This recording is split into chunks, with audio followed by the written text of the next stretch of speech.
acontecendo agora nunca aconteceu em tempo algum. Porque em vários momentos as pessoas confundiram como uma...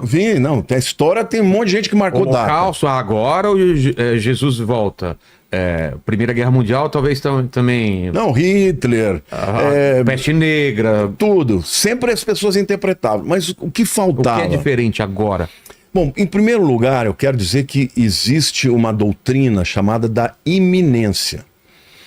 De maneira proposital, Deus não deixou ninguém saber a data. Vamos pensar o seguinte, nós estamos há 2000 anos da vinda de Cristo. É o que ele fala do ladrão, né? Você não sabe quando o ladrão vai entrar à noite. Exatamente. Agora, se você soubesse que vai ser no ano 2100... Ou no caso do ladrão, você sabe que vai ser amanhã à meia-noite, você já deixa preparado. Troca a tranca, coloca... E se for 2100, a pessoa vai continuar vivendo a vida dela, sem evangelizar, sem orar. Por quê? Porque o que o anticristo vai fazer? Ele vai enganar as pessoas. E ele vai trair, ele vai se levantar contra Cristo. A Bíblia diz que ele vai se opor a tudo que se chama Deus. Ele é chamado na Bíblia de iníquo. No original é anomos. É o cara que não aceita nenhuma lei. Tudo em Lúcifer, Satanás, é um espelho negativo de Jesus, né? Tudo. Então, se Deus tem o filho dele, que é Jesus...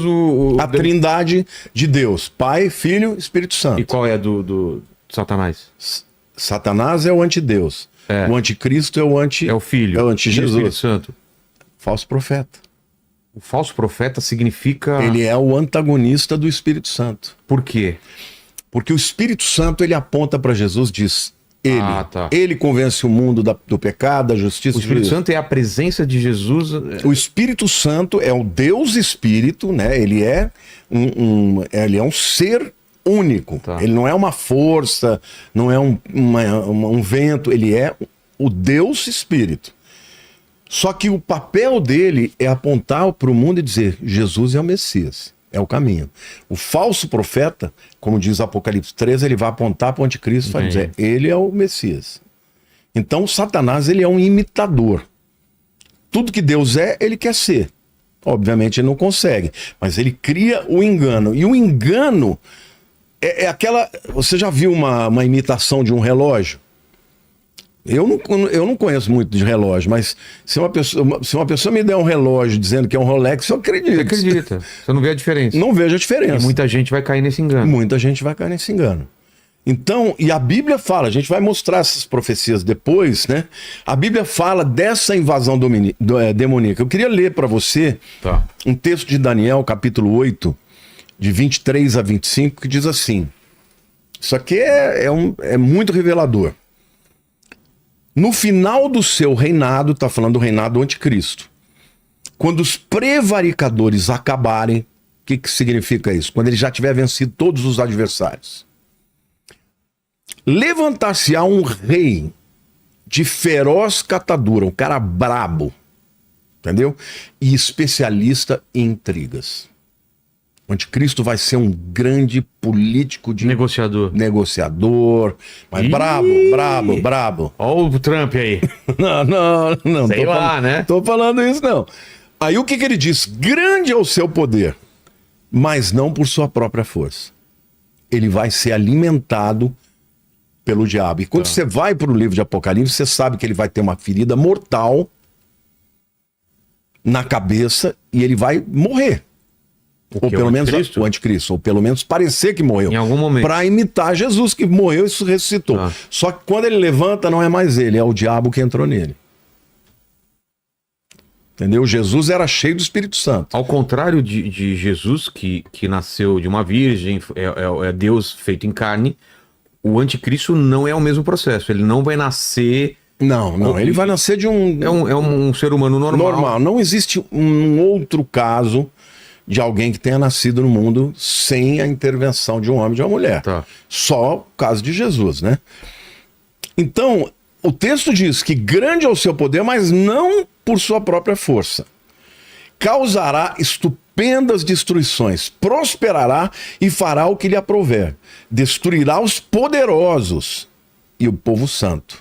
O pessoal aqui no chat tá lembrando que o Trump tomou um tiro na orelha E não morreu, hein? Ah, não, é a orelha. Ah, Lene. Muitas evidências aí apontando pra ele. Ah, né? não, a orelha na cabeça. Tá, não é cabeça, tá bom, então beleza. Aí ele diz assim: por sua astúcia nos seus empreendimentos, fará prosperar o engano. No seu coração se engrandecerá e destruirá muitos que vivem despreocupadamente. É isso que eu quero dizer. Nós estamos vivendo num tempo, Vilela, em que as pessoas não querem discernir o que está acontecendo. Estão vivendo despreocupadamente. As pessoas, elas não estão vendo. Por exemplo, É o hedonismo, né? o hedonismo, por exemplo, eles não estão vendo a evolução da tecnologia e como isso está sendo invasivo. É. Hoje você está assistindo uma televisão, a televisão está te filmando. Ela pode estar te captando, ouvindo o que você está falando. O celular faz isso. Né? Faz isso, eu brinco direto, estou conversando daqui a pouco. Não entendi a sua pergunta. Eu falo, eu não te perguntei, Siri, cala tua boca. Porque o tempo inteiro, esses camaradas têm acesso ao que a gente fala. Exato. Então, no futuro, o controle e o domínio que vai ser manipulado por esse camarada poderosíssimo vai enganar todo mundo. E agora vai pegar quem? Vai pegar essas pessoas que a Bíblia está dizendo. Olha, e fará o que lhe aprover, destruirá os poderosos e o povo santo por sua astúcia nos seus empreendimentos, fará prosperar o engano, no seu coração se engrandecerá e destruirá muitos que vivem despreocupadamente. Levantar-se-á contra o príncipe dos príncipes. Quem é o príncipe dos príncipes? Jesus. Mas será quebrado sem esforço de mãos humanas. Ou seja, quem vai destruir ele é Jesus. E aí, definitivamente. Nós estamos vivendo num tempo também, aqui é importante você entender, que para que isso tudo aconteça, tem que ter muitas disciplinas acontecendo ao mesmo tempo. Por exemplo, nós vamos ter um caos econômico no mundo. Nós vamos ter um Armagedon econômico no mundo. Você está percebendo como hoje o mundo está cada vez mais enfrentando problemas econômicos? Tem agora essa guerra de tarifas aí que está sendo promovida. Então, vamos pensar agora, fazer uma análise aqui econômica das medidas que o Trump está acontecendo. Lá em 1944, nós tivemos, depois do final, quase no final da Segunda Guerra, houve aquele chamado Acordo de Bretton Woods, né? Você já ouviu falar sobre isso? Sim. Quando as nações vencedoras sentaram e falaram, olha, Estados Unidos, você que tem que ser o país para ser o balizador da economia do mundo. E aí o que eles fizeram? Colocaram o dólar baseado, lastreado pelo ouro. Só que o mundo cresceu, precisou de muito mais moeda, muito mais dólar, e aí os americanos tiveram que produzir moeda. Quando você produz moeda, o dinheiro cai, e começou a ter realmente problemas para os Estados Unidos. A partir daí, eles tiveram outros encontros, em 71, quando eles acabaram com o dólar, com o lastro do ouro, e o dólar passou a ser o lastro do mundo. E aí nasceu o chamado câmbio flutuante. Cada país por si, a sua moeda, cada um com seus problemas, né? Bom, obviamente, a moeda americana se tornou um porto seguro, começou a crescer demais. Quando o dólar começou a ficar muito forte, o que aconteceu? Na balança comercial ele começou a perder. Aí vem a China, desvaloriza o dinheiro deles, ou seja, fica barato para fica barato para vender, todo mundo compra da China e ninguém compra dos Estados Unidos. Principalmente porque dentro do próprio Estados Unidos, os Estados Unidos fez uma escolha errada de desindustrializar. Ou seja, antes eles produziam tudo, eles falaram, é mais barato fazer na eu China, compro na China, na Coreia, na Índia, Taiwan, parará. Né? Inclusive as fábricas iam para lá porque não tinham que pagar aqueles muitos encargos. Com isso, os Estados Unidos ficou sendo o xerife do mundo, a moeda forte, mas começou a ter problemas claros, né, de endividamento. Hoje os Estados Unidos devem 20 trilhões de dólares. É muito dinheiro. Então vem o Donald Trump, se ele não der um choque de gestão, os Estados Unidos quebra, porque a China saiu de onde está e está no cangote dele, está fungando no cangote dele. A China está investindo em infraestrutura no México, né, para poder vender os carros elétricos deles. Por quê? Porque quem compra carro elétrico? O Brasil? Não. O share do Brasil de carro elétrico é menos de 1%. Entendeu? A Europa também não quer saber, eles têm os carros deles. Então, aonde a China vai vender? Vai vender nos Estados Unidos. Então, o Donald Trump, quando ele assume, ele fala, bom, por que que eu tenho que ser o xerife do mundo? Por que que eu tenho que gastar bilhões, orçamento americano de armas, né, militar? É 800 bilhões por ano. Mas onde que ele gasta isso? Gasta mandando as suas tropas, os seus navios, para tudo quanto é guerra que está acontecendo. E aí o que que ele fala? Bom, no Brasil o meu produto entra com uma taxação lá em cima, e aqui o produto brasileiro não está de graça. Hoje acabou de colocar em mais de 10%. Exatamente. No mínimo 10%. É a reciprocidade. Agora, isso causa o quê nas nações? Na Europa, no Canadá, eu falo, pô, mas... eu preciso do teu dinheiro. Mas eu também tenho que cuidar do meu quintal.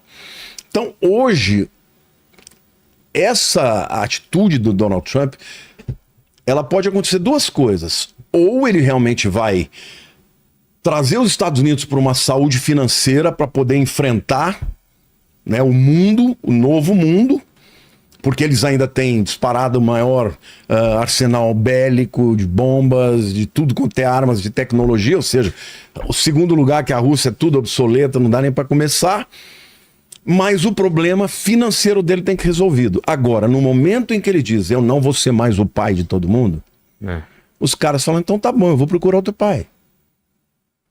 Pois é. E quem cresce aí? China. China. E China é aliada de quem? De Rússia, de Irã, e esses caras de Coreia do Norte são inimigos de quem? Dos Estados Unidos. Mas de quem mais? Israel. Não se esqueça que na história contada por Deus, Israel é o centro do mundo, não são os Estados Unidos. Então, o que eu vejo que vai acontecer é que no futuro, gradativamente, Israel vai começar a precisar contar consigo mesma. Porque até as profecias que a gente vê são profecias que mostram que Israel vai ser sitiada pelos inimigos, vão invadir Jerusalém. Isso que está nas escrituras, tanto do Velho Testamento quanto do Novo. Então, o mundo, para que isso aconteça, tem que ter um caos. Porque qual é a finalidade de Satanás? Vamos pensar. Economicamente, ele quer dominar o mundo. Sim. Quando você vê lá aquela profecia de Apocalipse 13, 16 e 17, diz assim, a todos os pequenos e os grandes, os ricos e os pobres, os livres e os escravos, faz que lhes seja dada certa marca sobre a mão direita ou sobre a fronte, para que ninguém possa comprar ou vender, senão aquele que tem a marca, o nome da besta ou o número do seu nome. Aqui claramente está dizendo que quem não estiver sendo marcado não vai poder ter nenhuma relação comercial. Sim. Aí eu quero até trazer aqui uma questão, não quero discutir do ponto de vista político, nem da posição A ou B. O que é essa chamada Lei Magnitsky? Você já ouviu falar? Não. Não sabe o que é isso? Lei? Magnitsky. Não. A Lei O Lene sabe. O Lene com certeza vai poder explicar. Lei Magnitsky. Eu sei, mas eu não quero falar agora.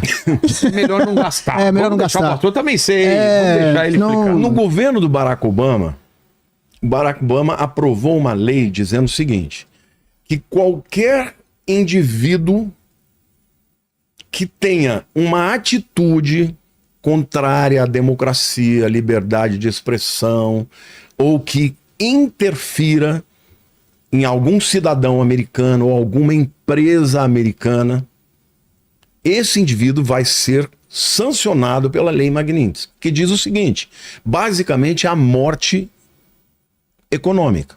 O indivíduo não vai poder ter uma conta num cartão de crédito, porque são todas as bandeiras são americanas. Não vai poder ter conta com nenhum banco que faz negócio com os americanos, e esse indivíduo ele fica morto economicamente falando. Essa lei já existe.